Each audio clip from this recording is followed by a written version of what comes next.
दोस्तों, welcome back to my channel. अगर आपने अभी तक मेरे चैनल को सब्सक्राइब नहीं किया है तो प्लीज जल्दी से मेरे चैनल को सब्सक्राइब कर दें। एपिसोड 16 की शुरुआत में जिंगशू और शियोन वॉक कर रहे होते हैं तो जिंगशू कहने लगती है कि ये जगह बहुत ही ज्यादा कंफर्टेबल है और रिटायरमेंट के लिए काफी अच्छी जगह है। शियोन कहता है कि तुम अभी अपने करियर के टॉप पर हो और तुम अभी से रिटायरमेंट के बारे में सोच रही हो। तो जिंगशू कहती है कि मुझे नहीं पता, अभी तुम्हारे साथ यहाँ पर वॉक करते हुए मुझे अचानक से ही फ्यूचर का ख्याल आ रहा है। शियोन इसकी ये बात सुनते ही रुक जाता है और इसे पूछने लगता है कि तुम्हारे फ्यूचर के क्या प्लान्स हैं। जिंगशू कुछ सोच ही रही होती है और इसको यहाँ पर ठंड लग रही होती है तो शियोन जल्दी से अपना कोट उतार कर जिंगशू को दे देता है। कोट पहनाते हुए शियोन जिंगशू को बहुत गौर से देख रहा होता है। शियोन जिंगशू के करीब ही आने वाला होता है कि यहाँ पर इसको शिव की कॉल आ जाती है। शियोन इसकी कॉल उठाकर कहता है कि जब तुम्हें कोई मसला हो तभी कॉल किया करो। इसने बात काफी गुस्से में कही होती है तो शिव भी सोच रही होती कि आखिर अंकल मुझ पर इतना गुस्सा क्यों कर रहे हैं कॉल करने पर। और अपने अंकल के इस बिहेवियर से शिव ये अंदाजा लगाती है कि मेरे अंकल जरूर किसी लड़की के साथ हैं। अब शिव यू को मैसेज करके कहती है कि क्या आपको मेरा दिया हुआ सरप्राइज मिल गया है। तो ये इस पैकेज को देखकर कहते हैं कि हाँ मुझे मिल गया है, लेकिन ये एल्बम बहुत ही एक्सपेंसिव है, इसलिए जब तुम दोबारा मेरा लेक्चर लेने के लिए आओगी तो इनको वापस ले जाना। तो शिव कहती है कि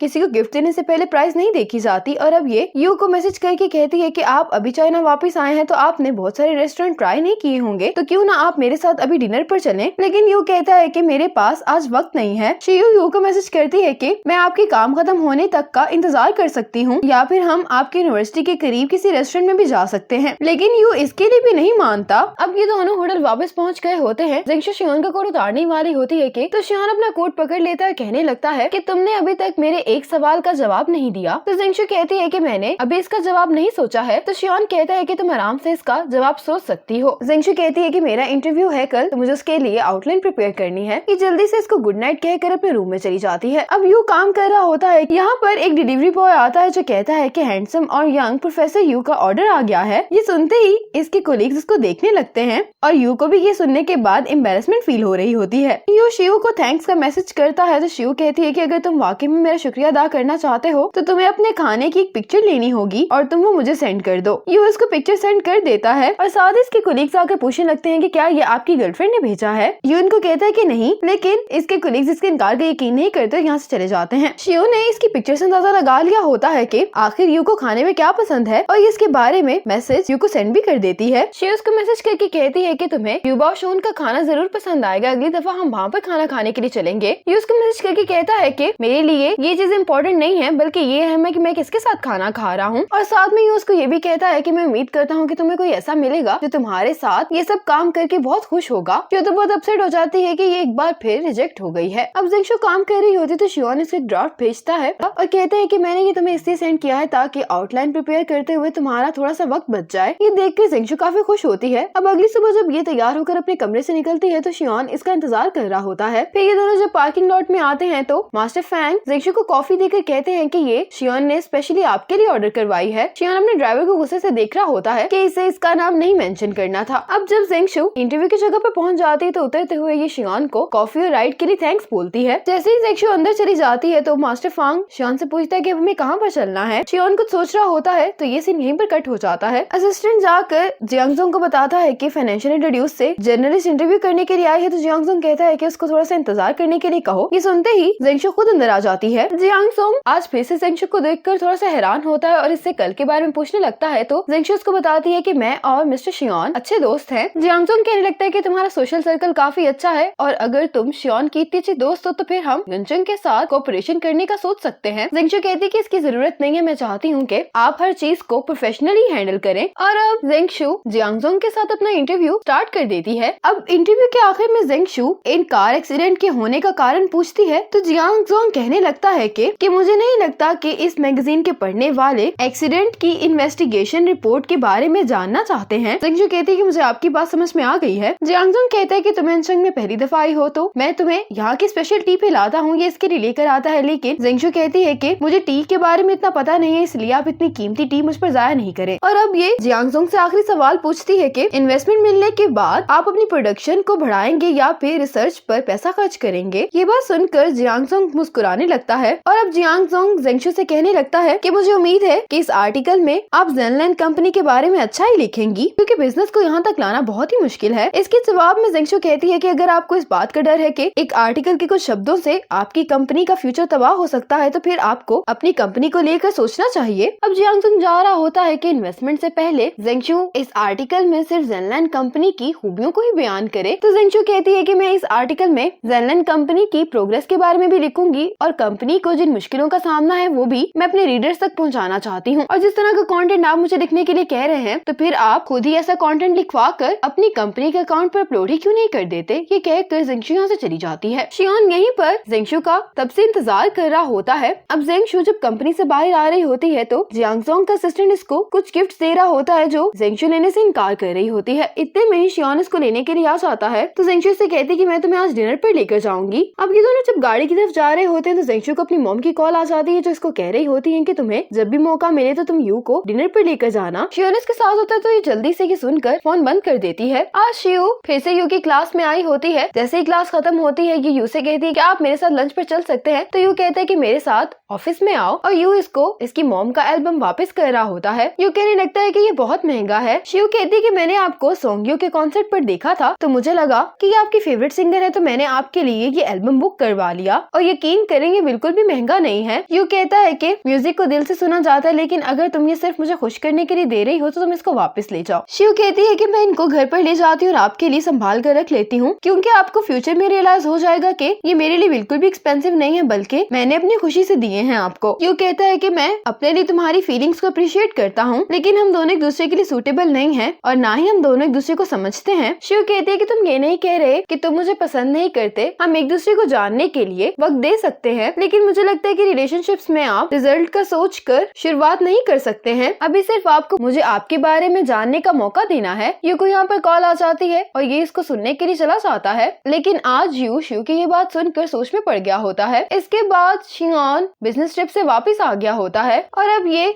गॉन्जी और यू के साथ मीटिंग कर रहा होता है। यू शियान से कहता है कि तुमने मुझे जो रिपोर्ट बनाने का कहा था वो तैयार हो गई है। इसके बाद शियान और जेंगशु एक दूसरे की वीचैट की पोस्ट को देख रहे होते हैं। अब जेंगशु ने अपना आर्टिकल कंप्लीट कर लिया होता है और मिस ये कहती है कि तुम्हारा आर्टिकल बहुत अच्छा लिखा हुआ है लेकिन तुम्हारे इसी आर्टिकल की वजह से चीफ एडिटर ने मुझसे आधा घंटा इस पर डिस्कशन की है। क्या तुम जानती भी हो कि अगर ये आर्टिकल पब्लिश हो गया तो इसका क्या इम्पैक्ट पड़ेगा। जेंगशु कहती है कि मैंने इस आर्टिकल में सच्चाई ही लिखी है और मुझे लगता है कि इस आर्टिकल को पब्लिश होना चाहिए। तो मिस ये कहती है कि अगर तुमने फैसला कर लिया है तो फिर जाकर इसको पब्लिश कर दो। जेंगशु खुशी खुशी में सी के ऑफिस से बाहर चली जाती है। आज जेंगशु फाइनेंस डिपार्टमेंट की मिस्टर चू से मिलने के लिए आई होती है। जो रिसेप्शनिस्ट होती है वो कॉल करके चेनली को सब के बारे में बता रही होती है और जब ये रिपोर्टर का नाम जेंगशु सुनती है तो कहती है कि मिस्टर चू अभी मीटिंग में है, उसको रिसेप्शन एरिया में थोड़ा सा इंतजार करवाओ। अब जेंगशु यहाँ पर इंतजार करने के लिए बैठ जाती है। अब इसको इंतजार करते हुए काफी देर हो गई होती है और यहाँ पर शियान का असिस्टेंट चेन जा रहा होता है और ये जेंगशु को देखकर इसके पास आकर पूछता है कि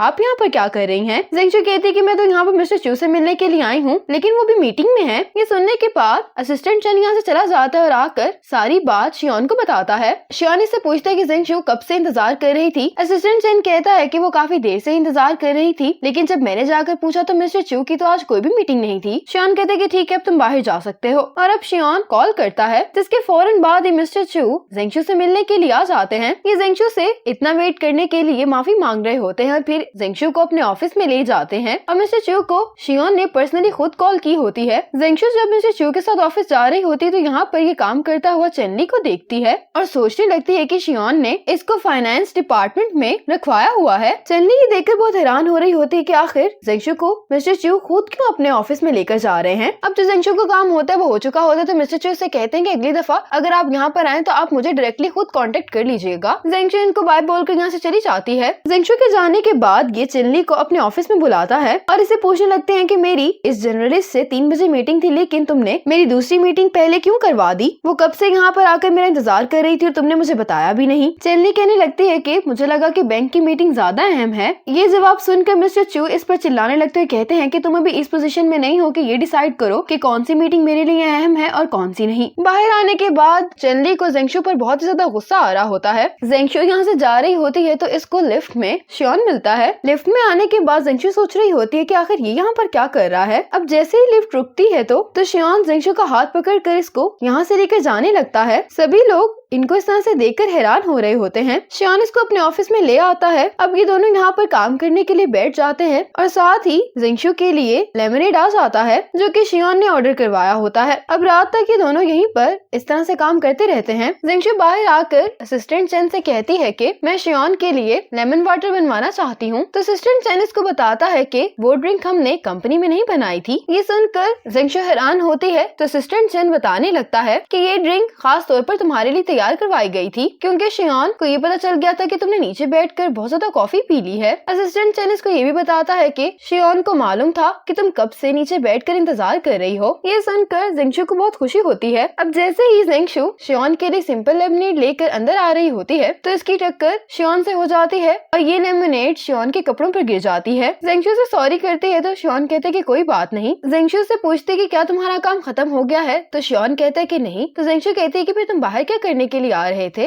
और अब दिखाया जाता है कि शियान नोटिस करता है कि काफी देर से जिंगशू बाहर गई हुई है। तो ये जिंगशू को चेक करने के लिए आ रहा था बाहर, लेकिन ये जिंगशू को बताता है कि मैं तो कॉफी लेने के लिए बाहर आ रहा था। लेकिन जिंगशू कहती है कि तुम कॉफी की बजाय इसको पी लो। शियान इस लेमनेड को पीकर जिंगशू को कहता है कि तुम्हें मेरा थोड़ी देर और इंतजार करना होगा और इसी मोमेंट पर एपिसोड 16 खत्म हो जाती है।